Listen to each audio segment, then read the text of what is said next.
Everybody. Hello, welcome.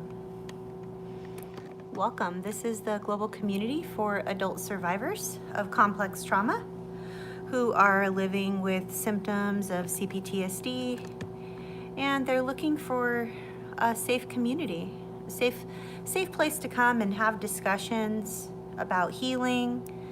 Welcome to each and every one of you who are here early. It's so wonderful to see you. It's so great to be here with you. Happy Monday. Hello to Hunter and Guayanas and Angela and Anne and Jeffrey. Oh, it's so good to have you back as well. Yes. So I have a book today. See if the camera can focus on this. I don't know if it will work or not. But the book, I don't know if you can see. The book is called Happiness. Happiness. That is the name of the book, and it is by an author, Chad Harp. And the book is written on yellow paper. So we're going to read a book today, and if that's something that you're in the mood for, then fantastic. That's what we're going to do today. We're going to welcome an open discussion. Keep it classy, please. Otherwise, you will be deleted, removed, and otherwise not welcome back. I'm going to read this book. And we're going to have an open discussion about the book. The book is titled Happiness. The author's name is Chad Harp. He runs an organization called Yellow Paper Books, or is it Yellow Paper Books? Yellow Paper Books. And I'm very, very, very grateful to have this book. I reached out, I connected with the author. I have my own version of this type of a book. And we've all been showing up here together for about 5 years, over 5 years. We all come together. This is a safe space for those who have experienced extreme complex trauma, abuse during childhood. Now they're adults, they're trying to heal, they just want to feel better. And we welcome you. We welcome you to come here and to be a part of a safe community of people who will be honoring of your presence, who will be kind with you, and who will be validating and supportive and compassionate. And this is a safe space for you to just come and just be. Okay, so if that's something that you are in the mood for, or you're welcome, or you're open to, then great, you're welcome here. If you are not in a place where you can receive compassionate support or give compassionate support, then you're not welcome here. You are welcome here unless you're going to be unkind to others. If you're not going to be kind to others, then you need to excuse yourself and go somewhere else and come back when you're able to be kind to other people.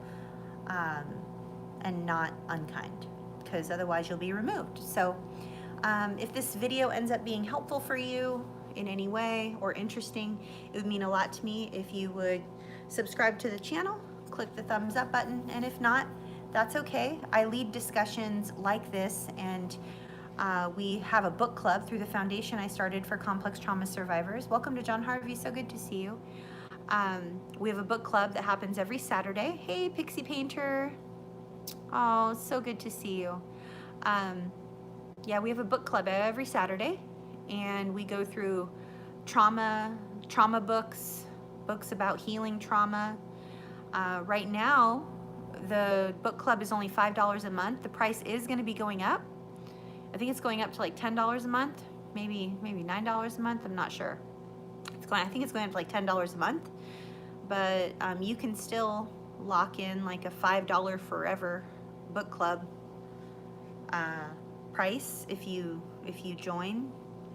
And I think you can just, Poppy has links to that. I think Shannon does as well. There's links to the CPTSD Foundation.org website, and you can sign up for book club. Otherwise, I lead discussions like this on a daily basis as well, and we lead daily calls that are about healing trauma. I don't know if this book has anything to do with trauma. I do know that I am very, very, very interested in reading this book, and um, I read it over one time when I first got it. I think it was about a year ago, and now I'm going to be sharing it with all of you. So the book is titled Happiness, and the author's name is Chad Harp. And without further ado, I'm going to read this book to you. Again, the book is titled Happiness by Chad Harp. And here we go. This is all from the author. His name is Chad Harp. And again, the book is titled Happiness. And he says, a few months ago, one day, just before winter, when wind gusts pushed people, I worked on my hands and knees. I culled dead leaves from thick ivy. I tossed twigs. I wrestled leaves that wind danced. As I worked, I wondered. I wondered whether I had been brave or courageous when I chose not to kill myself. Trigger warning.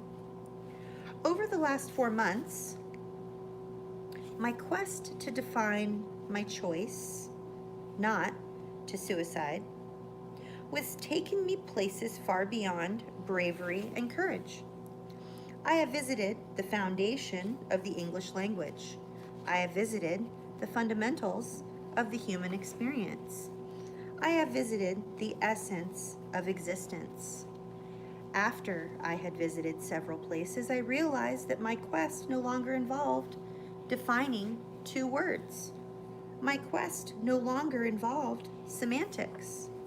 My quest had grown into something much bigger. What began as a quest to define 2 words became a quest to understand happiness. Despite decades of education and experience, happiness eluded me. It eludes me no longer. Chapter 2, The Confession. The only proper way to begin is with an apology. I apologize. Actually, this might be chapter 1. Maybe that was the foreword. Maybe that was the intro. Maybe this is chapter 1. It's not labeled. It's just on, it's just on lined paper. Remember how I showed you? Like, it's just on lined paper. The only proper way to begin is with an apology. I apologize.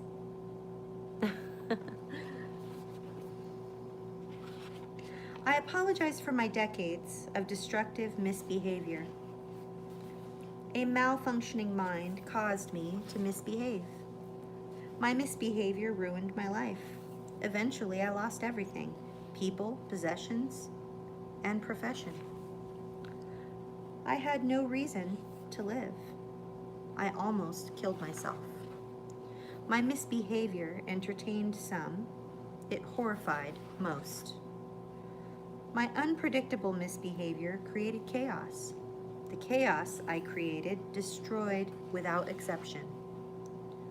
I was an inappropriate pig who made everyone uncomfortable. Others took a huge risk spending time with me.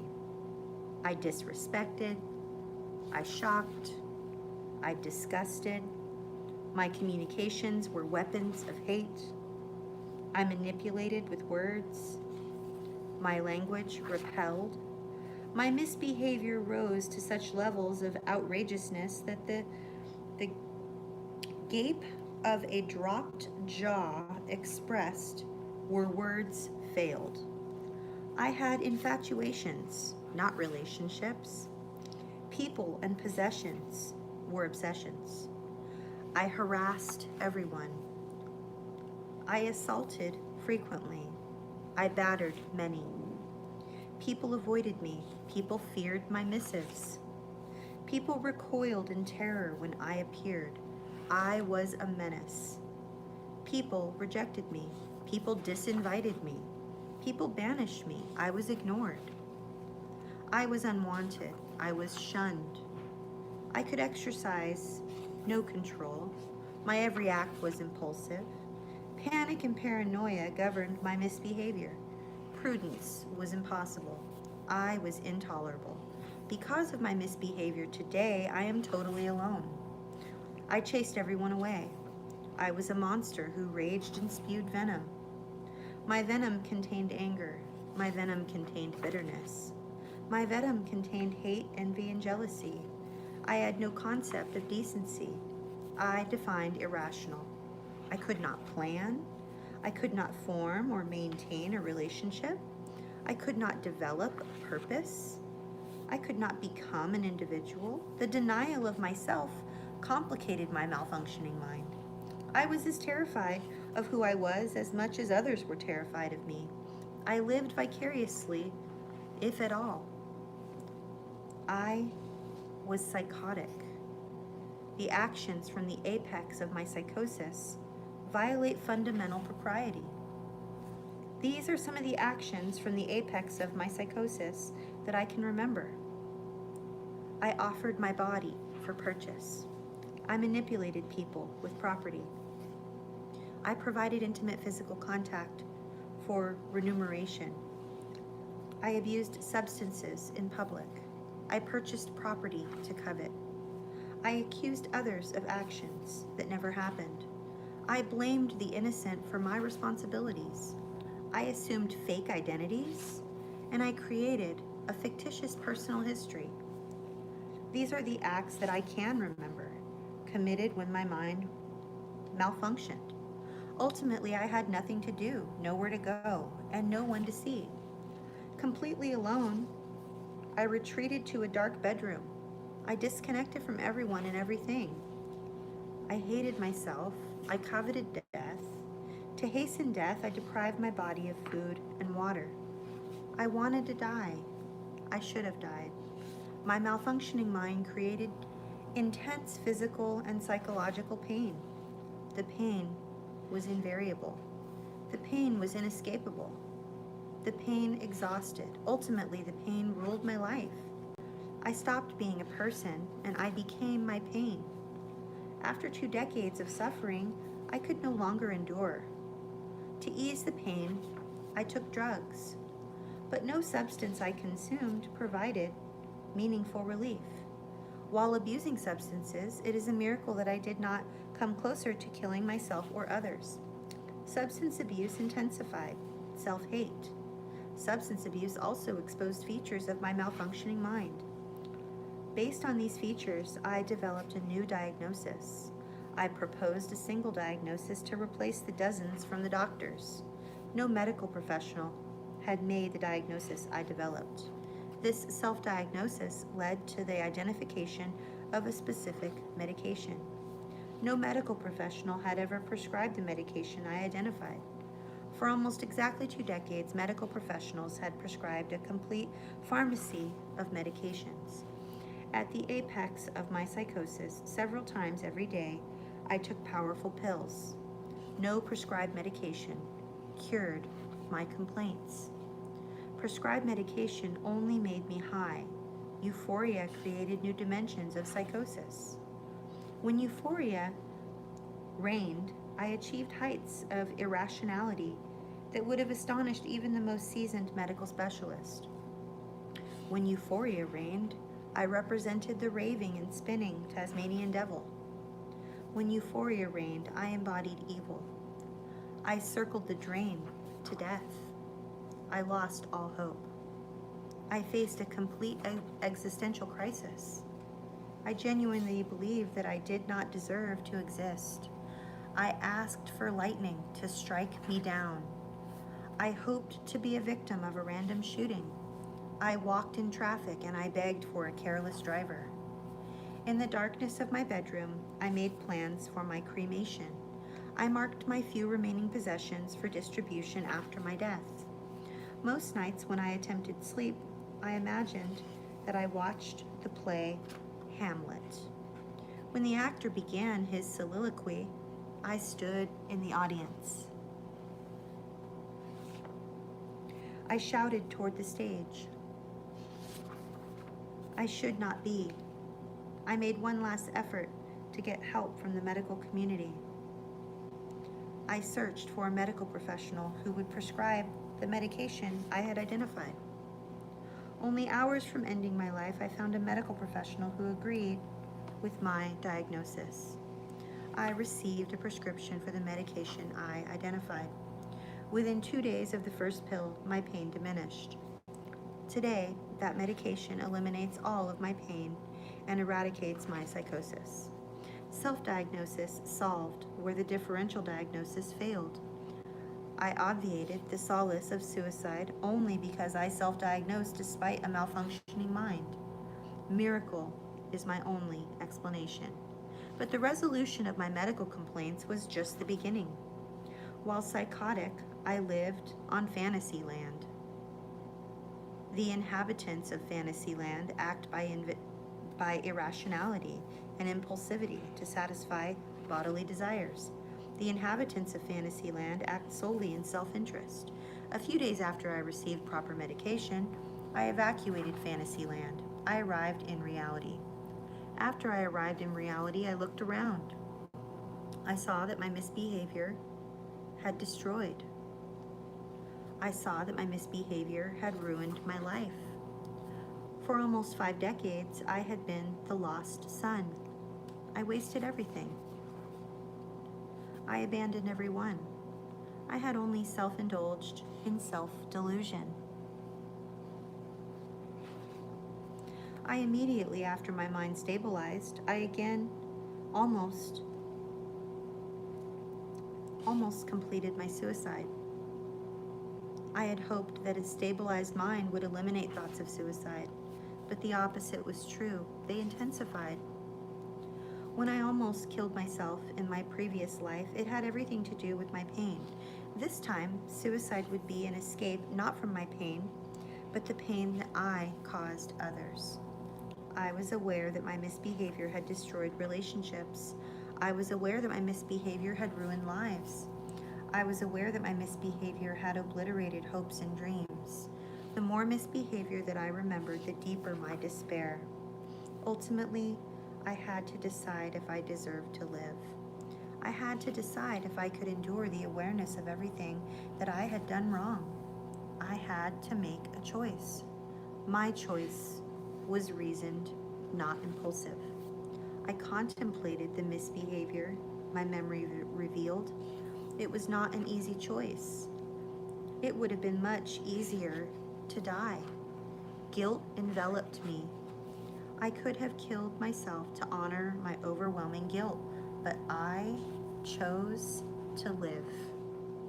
I chose to live so that I could honor everyone who suffered my misbehavior. At that time, I did not know how I would honor them. Now, I do. To live would be my greatest challenge yet.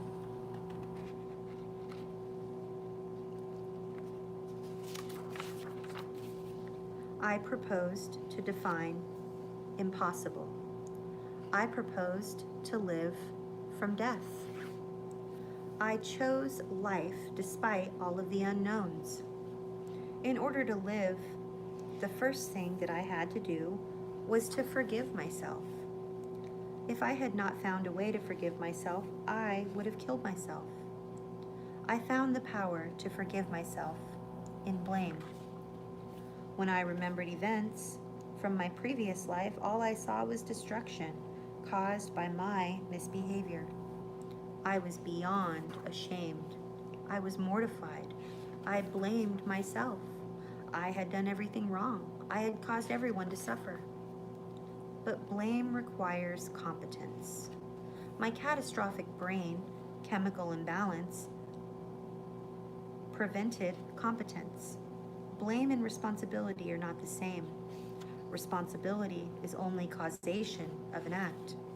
Competence is a functioning mind. To blame justly, competence is required. It is possible to be responsible, but not blameworthy. While responsible for my misbehavior, my malfunctioning mind made me incompetent. Those who examined my misbehavior did so with the misguided belief that I acted with a rational mind. The opposite was true. My misbehavior was the product of a malfunctioning mind. I had no control over my actions. Irrationality prevented an appreciation of my uncontrollable impulsivity. Irrationality prevented an appreciation that I only misbehaved. Twice society judged me, and on both occasions failed to discover that my mind malfunctioned. Since I was incompetent, any judgment of me was unjust. When my mind malfunctioned, I raged, I damaged, I frightened, I terrified. Even if I am not to blame, my human responsibility is to apologize to everyone for everything. I apologize. As I apologize to everyone, I must acknowledge some. Collectively, I call them teachers. Today, I have appreciation from understanding only because of what I learned from my teachers. Without the knowledge developed from experiences with my teachers, understanding would be impossible. Thank you. The experiences with my teachers allowed me to become the individual I am today. My teachers displayed the full spectrum of human acts. Some teachers revealed what to do. Some teachers revealed what not to do. Some teachers revealed what should never be done. My defective memory prevents the creation of a comprehensive list of teachers. While the list of teachers includes the wonderful and the awful, I learned the most from horrible human beings. The teachers I can remember by name in no particular order are: in my previous life, I was a person. I never became an individual. A malfunctioning mind prevented individuation. In my previous life, I only existed. I never lived. Once my mind functioned, I started to become an individual. During individuation, I accessed my bodies of knowledge. From this access, I created understanding. Now I share all that I understand to help. I would cut my body as an act of contrition daily if that would assuage in even a minor way the damage that I have caused. I wish that my memory had the mercy of being even more defective. I avert my eyes and gasp aloud when I remember my misbehavior.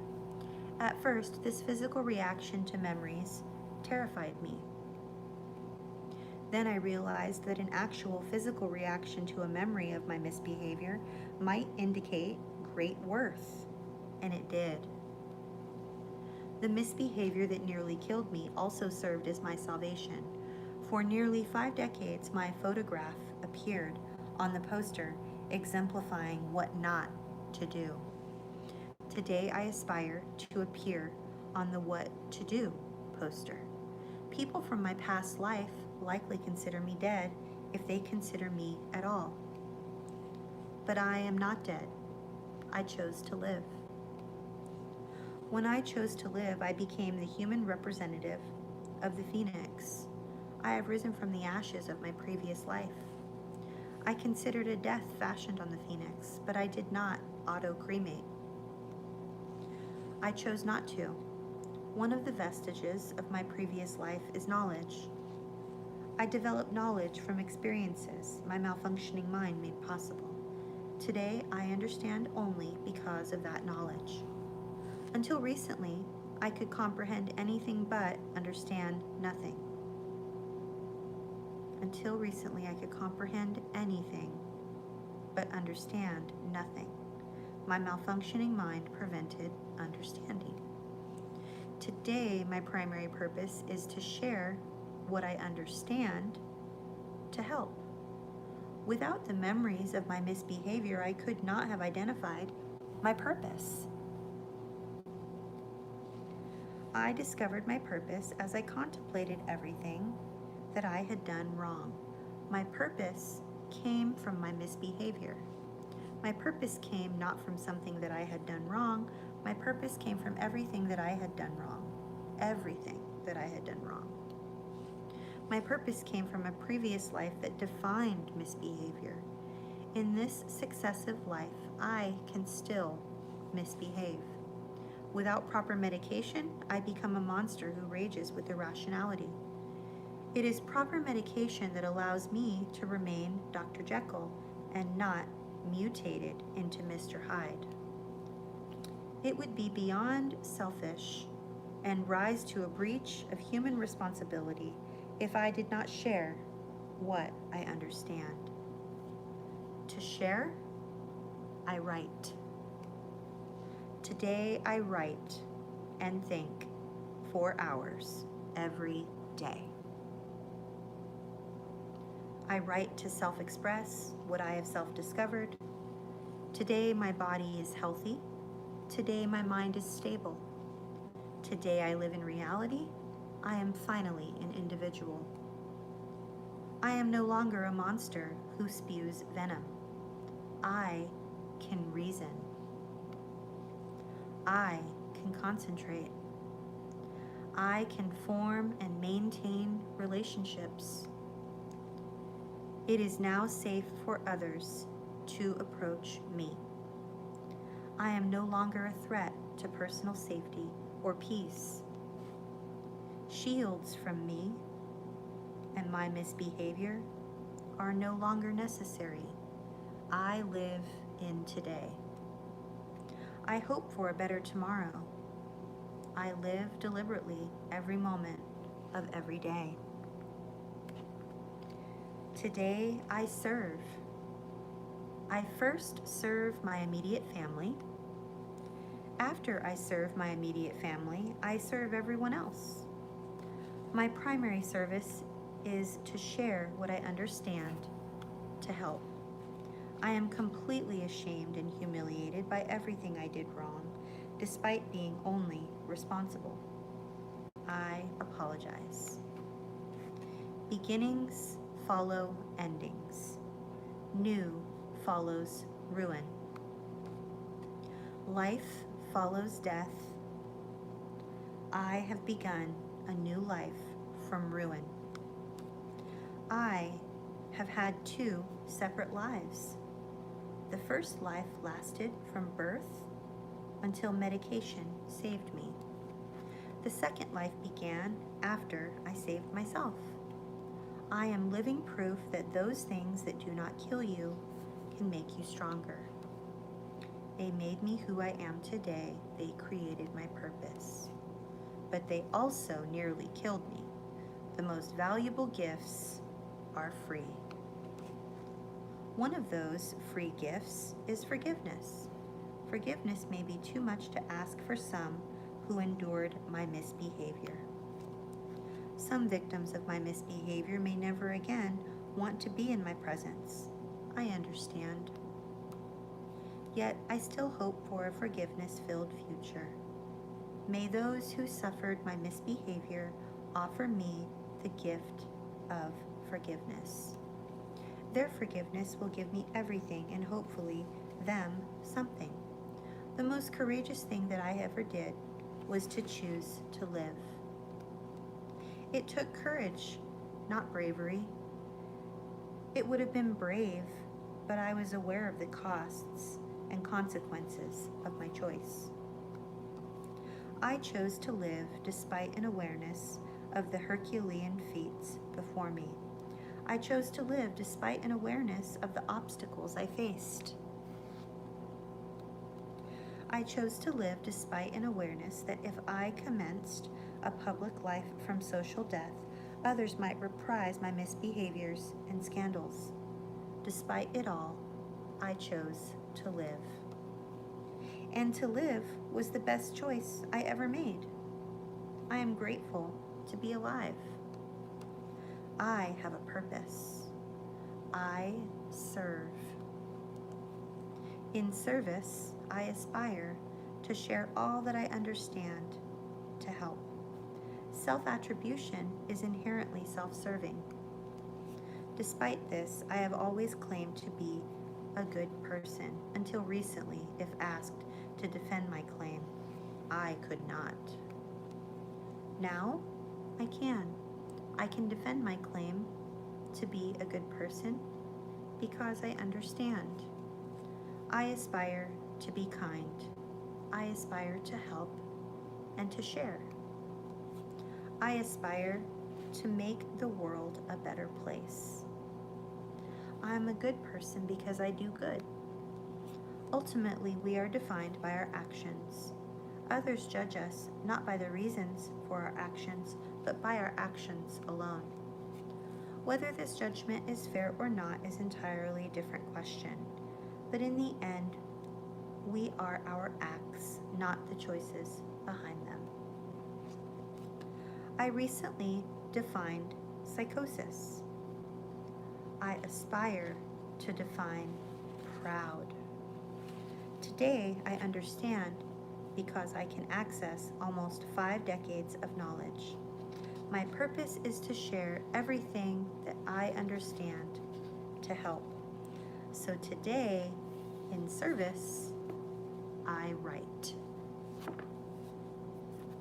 The end. That's it.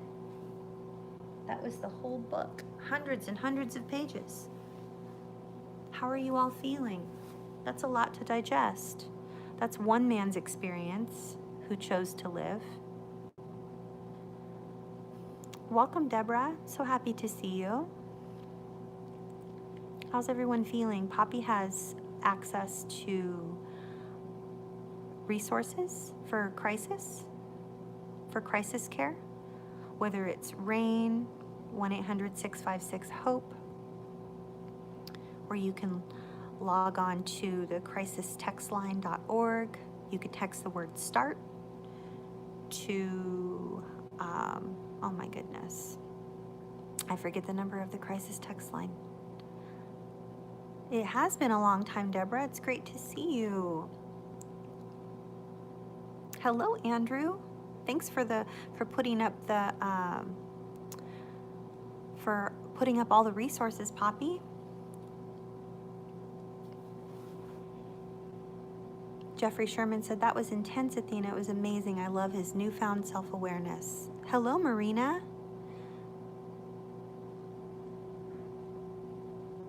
Yeah, his self-awareness was something, right? Angela says, Athena, the ocean looks incredible. Have you gone sailing? You know what? I have tried, but I get really, really, really, really seasick. So I'm unable to enjoy it, but my husband enjoys the ocean. He really, really enjoys the ocean. I enjoy ocean views from far away, or I enjoy the ocean, like the waves, like close up. But if I look out over the horizon and I look at the white caps and so forth, I get a little bit seasick. Like if I were to look at, great to see you, Marina. Hello, Hunter. Hello.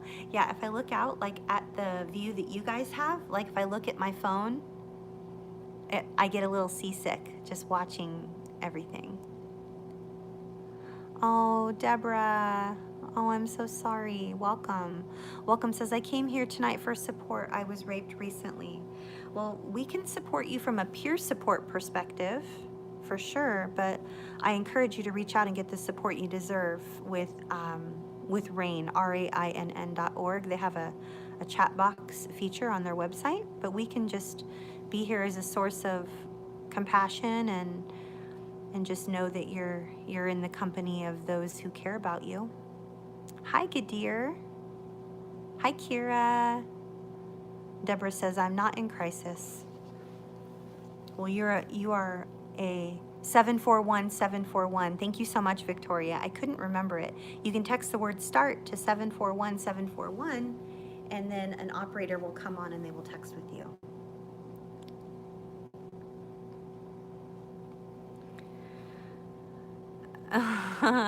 Poppy doesn't like the ocean either and does not like the seaweed.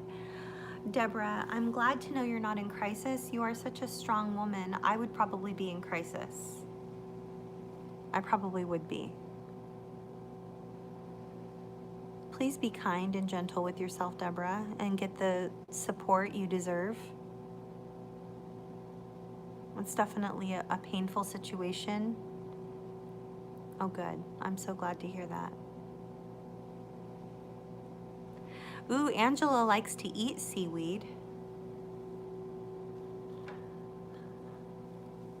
Ann Austin says they can help you to just get by with support until you can get more support tomorrow. Exactly. That's what they're there for sure. Hello, John Harvey. John Harvey says, I am not afraid of the water, but what is it that scares me?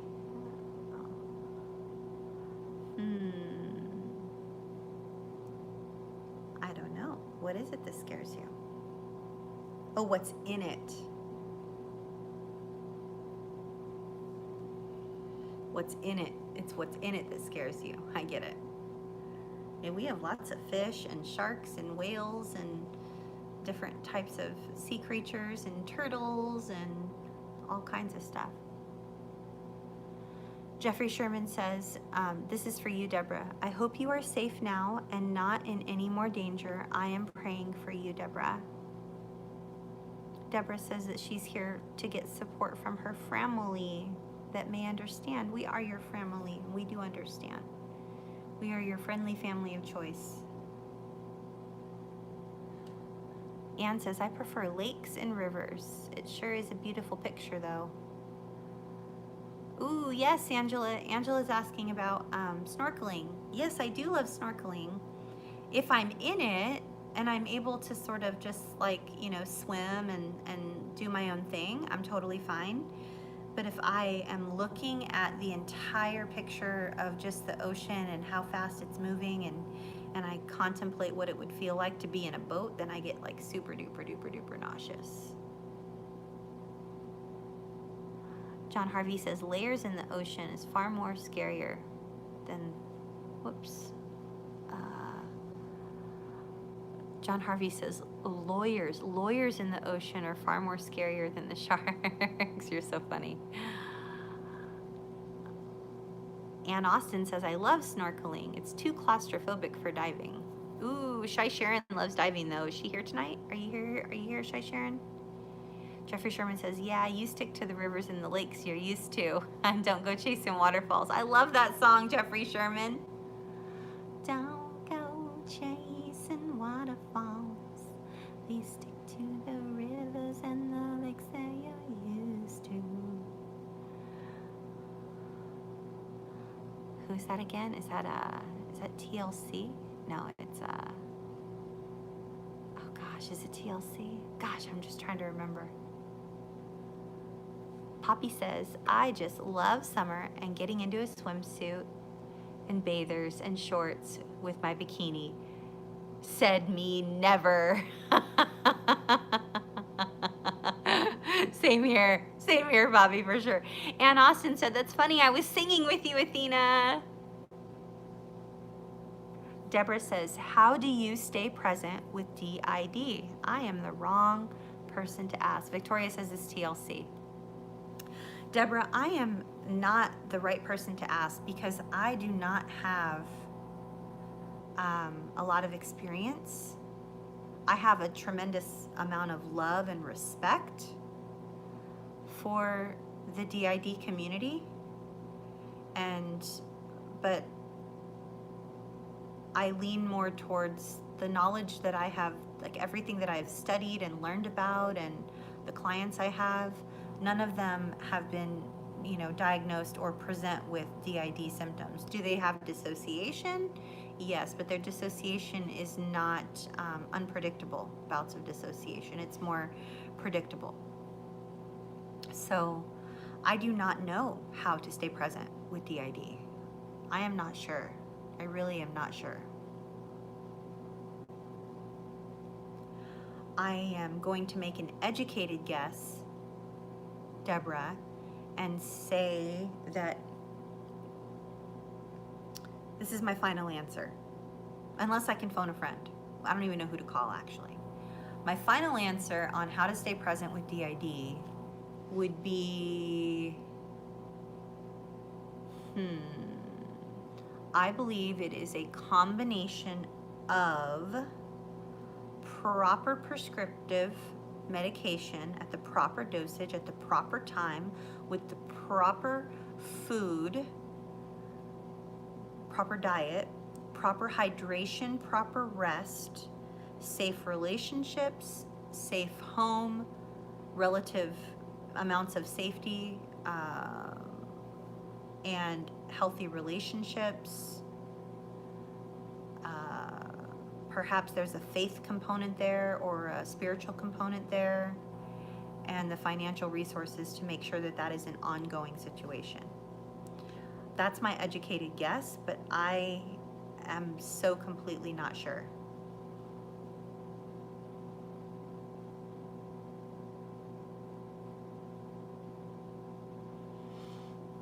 I'm squinting. I have my glasses on. I'm trying to see what you guys are saying. It's really difficult. Thank you all so much for being here.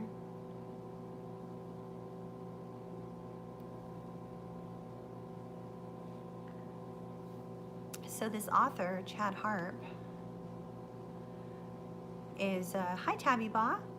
It's so good to see you. I see your name.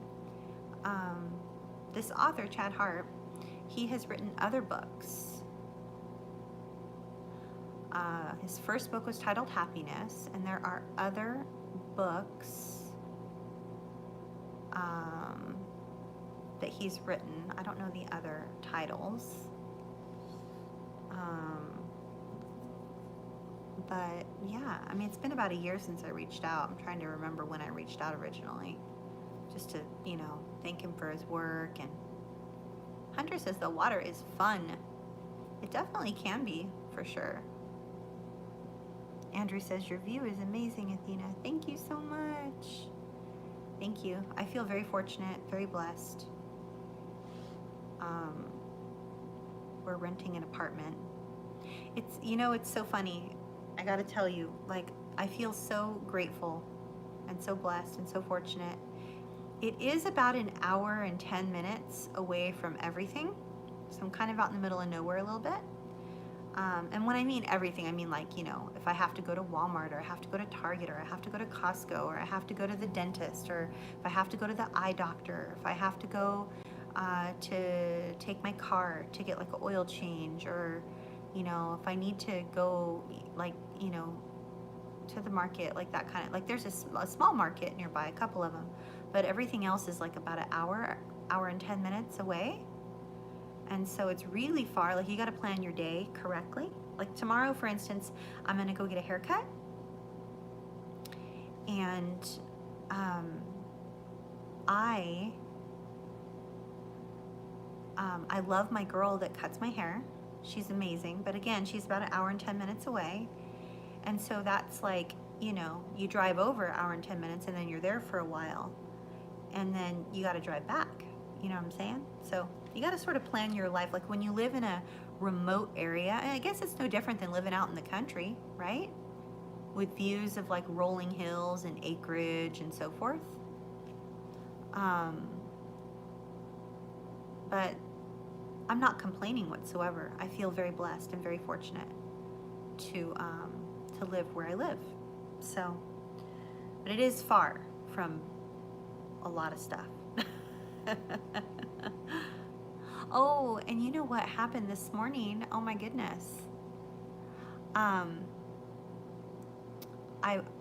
was sitting with my husband this morning, like, you know how we have like our quiet time in the mornings every morning?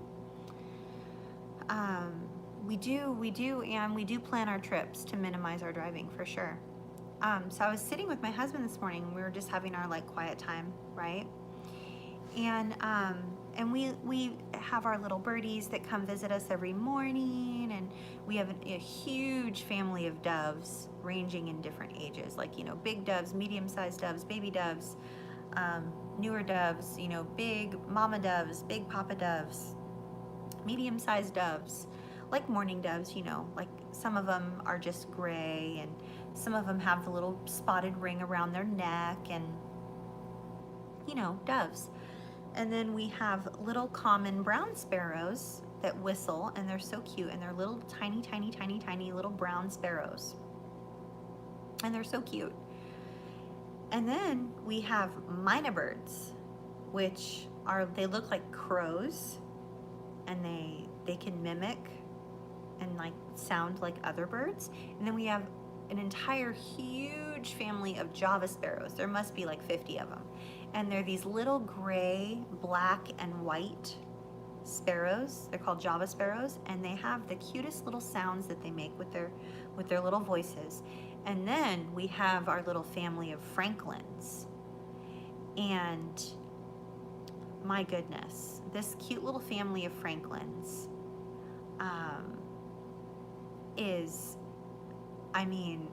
they're so sweet. And they sound like little hens, like they have like a little clucking sort of a sound, like little chickens. And they usually come first. And they're very territorial, and they'll sit on my chair and they'll wait for me to come out.